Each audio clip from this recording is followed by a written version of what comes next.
اور ہمارے پاس 5,800 اسکول تھے، اس میں بھی 12 لاکھ بچے. وہی تو میں دیکھ رہا تھا، مطلب جو 23-24 میں آپ کے پاس لیٹسٹ ڈاٹا ہے، یہ آج کا ڈاٹا ہے، میں صرف ایک سال پہلے کی بات کر رہا ہوں. 23-24 میں سچویشن یہ ہے کہ آپ کے پاس 12 لاکھ بچے ہیں اور سرکار کے پاس 14 لاکھ سے کچھ زیادہ بچے ہیں. نہیں، یہ دیکھیں 14 لاکھ میں بھی یہ 1-2 لاکھ ہمیشہ چونکہ گورنمنٹ کی جو سروے ہوتی ہے یہ تھوڑا بیاسڈ رہتی ہے. اچھا، جیسے بچہ کہیں پڑھ رہا ہے لیکن انرول کہاں پہ کہیں اور ہے. اب دیکھیے میں آپ کو بتاؤں، میں نے ایک بار ایک ڈائریکٹر صاحب سے پوچھا، میں نے کہا آپ بڑا ہائی لائٹ کرتے ہیں کہ 11-12 میں ہمارے ریزلٹس اچھے آتے ہیں، آپ مجھے صرف 10 بچے ایسے بتائیے جو نرسری سے لے کے 12 تک آپ کے اسکول میں آئے ہوں پھر انہوں نے کوئی امتیازی پوزیشن حاصل کیا. آئی سے دس ود اتھارٹی کہ بچے 10 تک میکسیمم پرائیویٹ اسکولوں میں ہوتے ہیں. آپ صرف سری نگر سٹی کی بات کریں، 80% بچے پرائیویٹ اسکولوں میں ہیں، صرف 20% بچے سرکاری اسکول میں ہیں. لیکن جب یہ 10th پاس کرتے ہیں تو یہ ڈمی ایڈمیشن لیتے ہیں سرکاری اسکولوں میں اور کوچنگ سینٹرز میں کوچنگ حاصل کرتے ہیں. جب رزلٹ آتا ہے تو ڈمی ایڈمیشن کے حساب سے سرکار اس کو پبلسائز کرتی ہے. Means they are hoodwinking public opinion. یہ لوگوں کو دھوکہ دے رہے ہیں اور اس طرح سے خود سرکار اپنے آپ کو ہی دھوکہ دے رہی کیونکہ سرکار پبلک ویلفیئر کے لیے. یہ بہت زیادتی کی بات ہے کہ یہاں پہ کبھی ڈیٹا سے کام نہیں لیا گیا. اسی وجہ سے میں آپ کے اس پروگرام کے تعلق سے ایک چھوٹا سا چیلنج رکھتا ہوں کہ مجھے سرکار صرف یہ بتائیے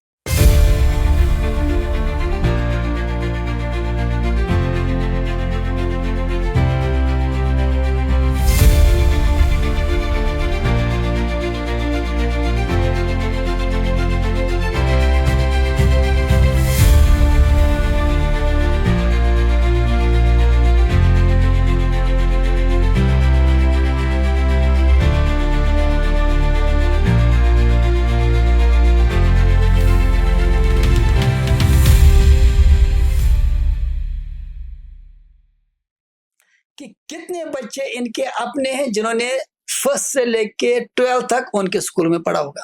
چونکہ مڈل اسکول ہمارے زیادہ ہیں، پرائمری اسکول ہمارے زیادہ ہیں، ہائی اسکول میں بچے ہمارے زیادہ ہیں، سٹیز میں زیادہ بچے ہمارے پاس ہیں. یہ کیا معاملہ ہے کہ 11th میں یہ ڈمی ایڈمیشن وہاں رکھ لیتے ہیں؟ ہم موجودہ ڈائریکٹر ایجوکیشن کو مبارکباد دیں گے، انہوں نے ایک آرڈر آج نکالا ہے کہ dummy admissions will not be tolerated. اب وہ کس حد تک چلے گا ہوگا دیٹ از سیپریٹ کوشچن. لیکن کیا ہر ایک نہیں یہ جانتا ہے کہ کوچنگ میں بچے پڑھتے ہیں، درج سرکاری اسکولوں میں ہوتے ہیں اور رزلٹ کا ڈنڈورا سرکار پیٹتی ہے. اور المیہ یہ ہے کہ گورنر صاحب کی لیول پہ، سی ایم کی لیول پہ وہ بھی اسٹیٹمنٹ دیتے ہیں ہمارا رزلٹ اچھا آ گیا. یعنی آپ بتائیے مسعود صاحب، اس سے بڑا المیہ کیا ہو سکتا ہے؟ یہ ڈائیکاٹمی ہے. یہ ڈائیکاٹمی جو ہے یہ ایک ہی طرح سے ختم ہوگی. میں ایک مثال دیتا ہوں چھوٹی سی، آپ کو مسعود صاحب اچھی طرح یاد ہوگا جب ٹیلی فون کنیکشن ہم نکالتے تھے آج سے 15-20 سال پہلے، یہ ایک پرولیج ہوتا تھا کسی کے گھر میں ٹیلی فون ہونا.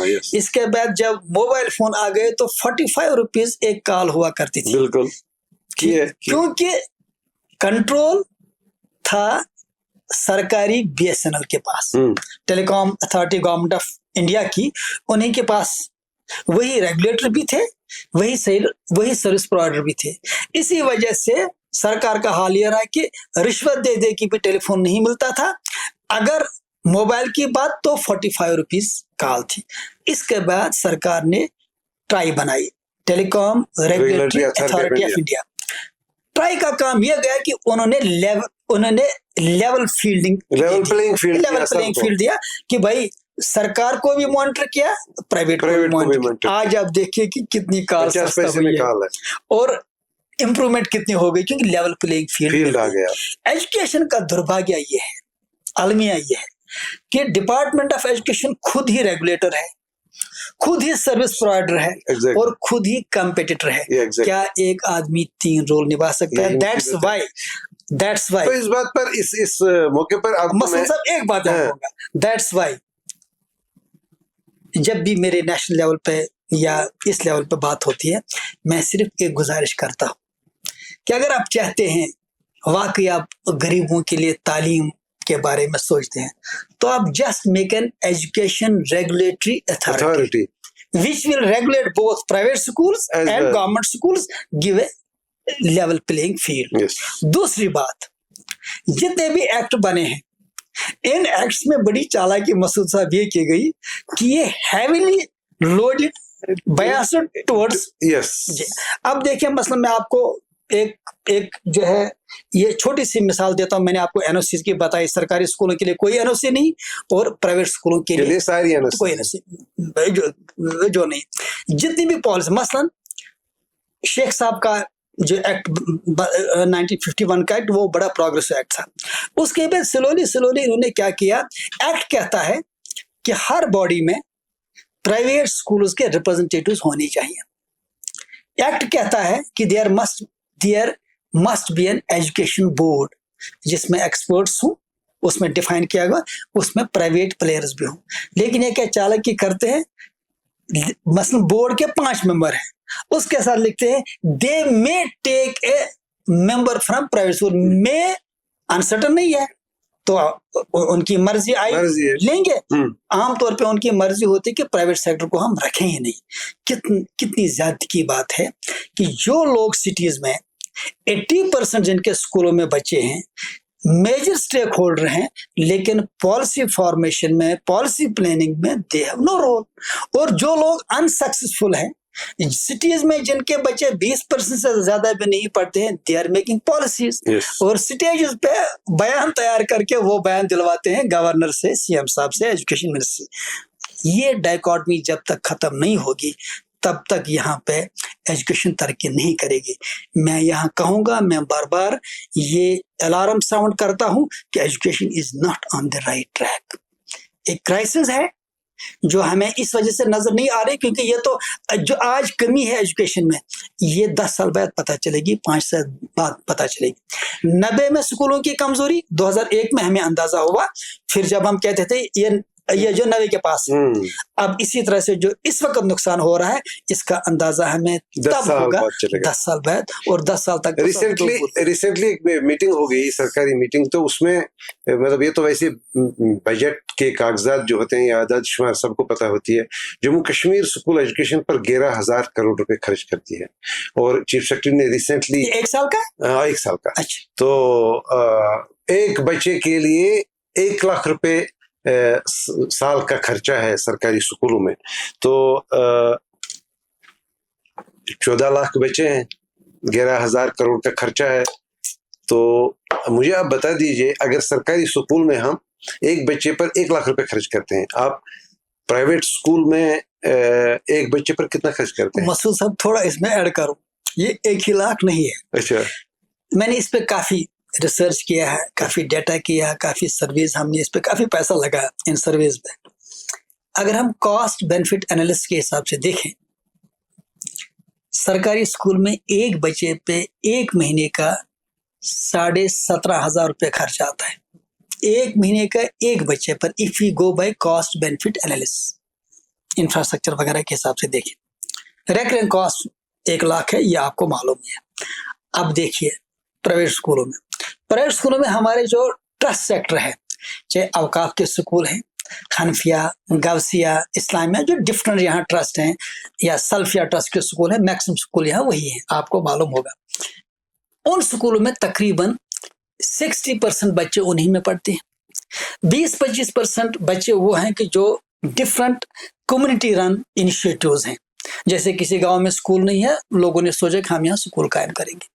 یہ سب زیادہ اسکول ہیں. ان اسکولوں کی فیس 150 روپے اسٹارٹ ہوتی ہے, 150, 200, 300, 400, 500, میکسیمم 600, اس سے زیادہ کسی اسکول کی فیس ہے ہی نہیں. اس کے بعد یہ جو پرائیویٹ, یہ بے روزگار لوگ جو لون وون لے کے اسکول چلاتے ہیں, ان کی فیس 1,000-1,500 کے آس پاس ہے. اس کے بعد بڑے اسکول جن کو ہم بولتے ہیں ان کی فیس 2,000-2,500. چند اسکول ہوں گے جن کی فیس 4,000-3,000 ہوگی.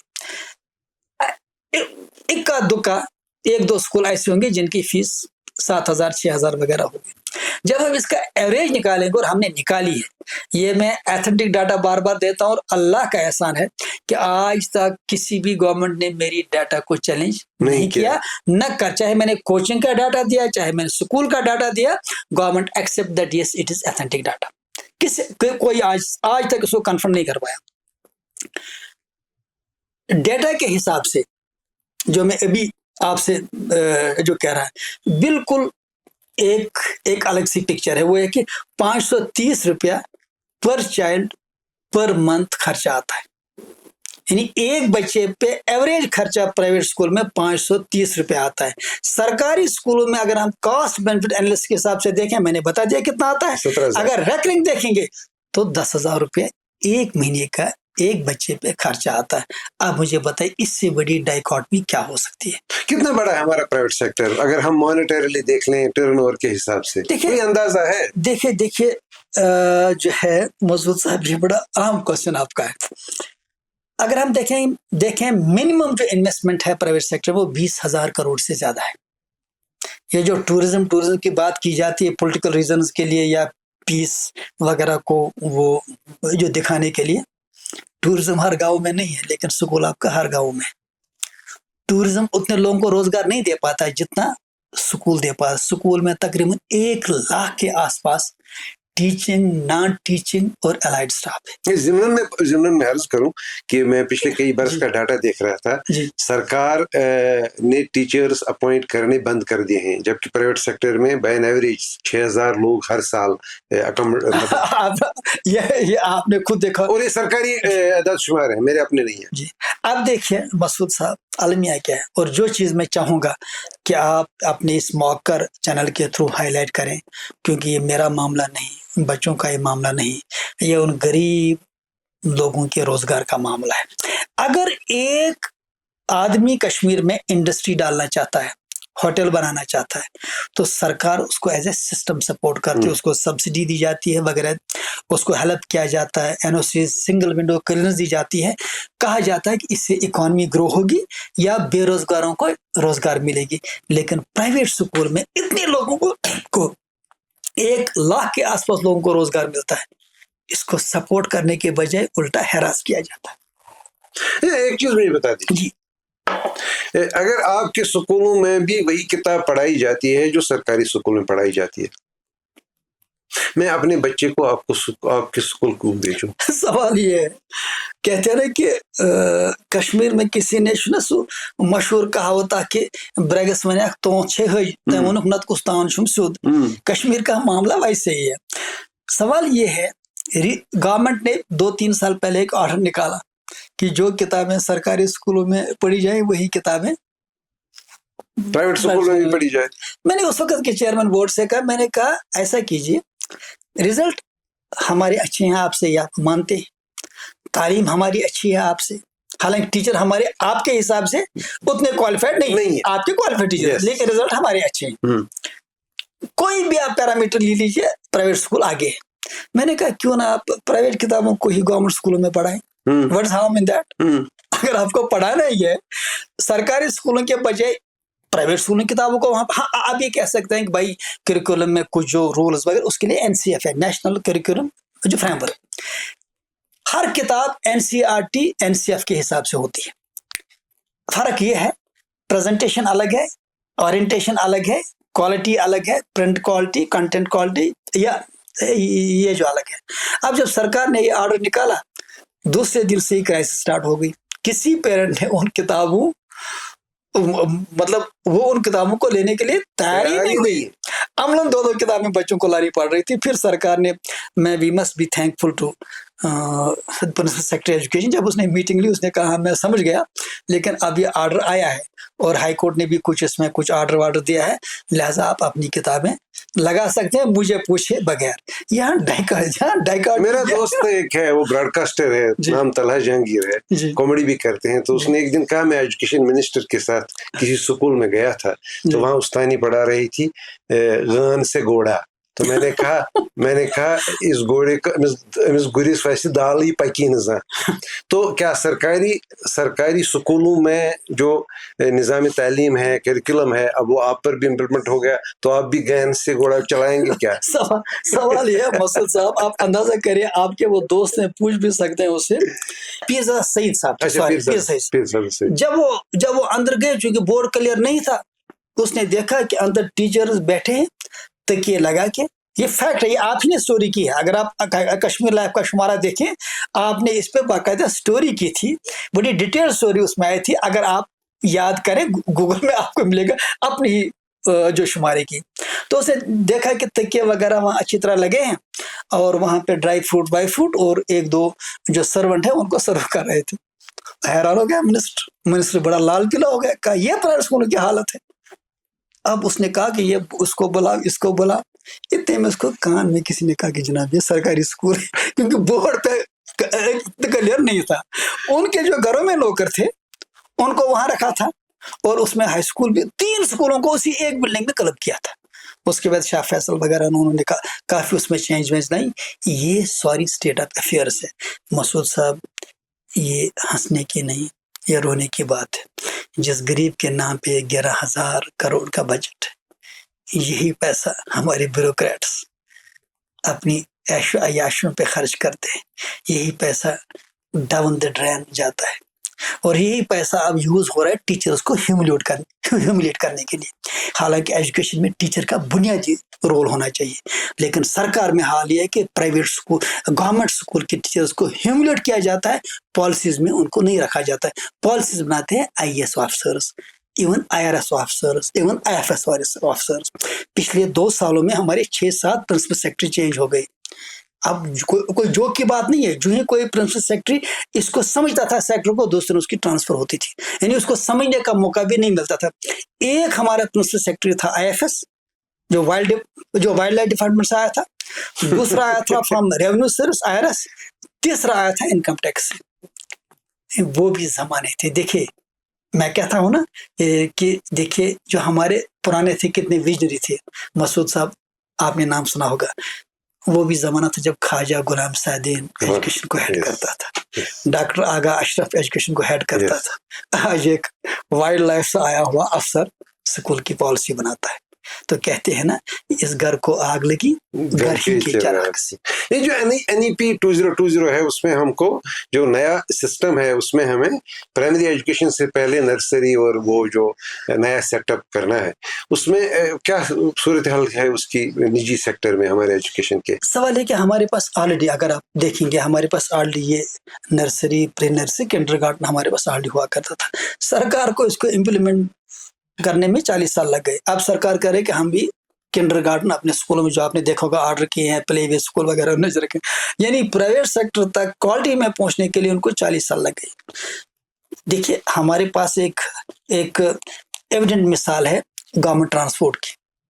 جب ہم چھوٹے بچے تھے ہمارے ان دنوں سرکاری بسیں ہی ہوتی تھی، لیکن جب پرائیویٹ ٹرانسپورٹ آ گیا، آج آپ مجھے بتائیے سرکاری بسیں کہاں گئی. دیکھیے جب آپ پرائیویٹ سیکٹر کو اسپیس دیں گے، جب ایک سرکار آپ ان کو انکریج کریں گے، سوسائٹی آگے بڑھے گی. دنیا کی جتنی بھی آرگنائزیشنز ہیں بڑی، ریڈ کراس لے لیجیے، یونیسیف لے لیجیے، یونیسکو لے لیجیے، UN لے لیجیے، they are all private NGOs. وہ ساری NGOs ہیں، وہ تو ساری آپ نان پروفٹ جو سوسائٹیز ہیں. ہارورڈ کی بات کر لیجیے، یونیورسٹیز کی، وہ ایک کارپوریٹ ہے، وہ ایک کارپوریشن جو ہے ان اے وے وہ ایک پرائیویٹ ادارہ ہے جو انڈومنٹ فنڈ سے چلتا ہے. دیکھیے ڈیولپڈ کنٹریز میں پرائیویٹ سیکٹر کو انکریج کیا جاتا ہے اور انڈر ڈیولپڈ سوسائٹیز میں پرائیویٹ سیکٹر کو ڈسکریج کیا جاتا ہے، ہیوملیٹ کیا جاتا ہے. اسی وجہ سے اکانومی گرو نہیں ہوتی ہے. جب تک آپ پرائیویٹ سیکٹر کو اس کا واضح مقام نہ دیں، ان کو انکریج نہ کریں، تب تک یہ ڈائیکاٹ میں رہے گی. جیسے میں نے آپ کو بتا دیا، 1 لاکھ سے زیادہ لوگوں کو پرائیویٹ سکول روزگار دے رہے ہیں، لیکن انکریج کرنے کے بجائے گورنمنٹ ان کو ڈسکریج کرتی ہے. اگر یہ اس کے برعکس کوئی پولوشن والی انڈسٹری بھی ڈالے گا، گورنمنٹ اس کو سبسڈی دیتی ہے. لاجک حالانکہ سیم ہے کہ وہاں روزگار ہے، یہاں بھی روزگار ہے، اور اس سے کہیں گنا زیادہ روزگار ہے، لیکن وہی